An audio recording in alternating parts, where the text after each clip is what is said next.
بثي وحزني إلى الله قال إنما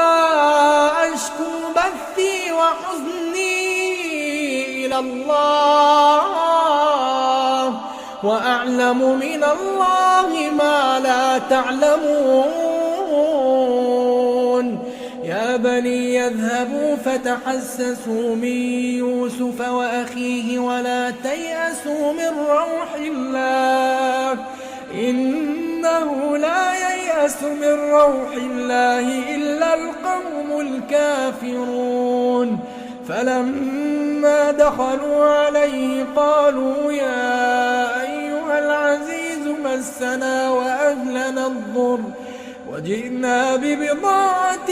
مزجاة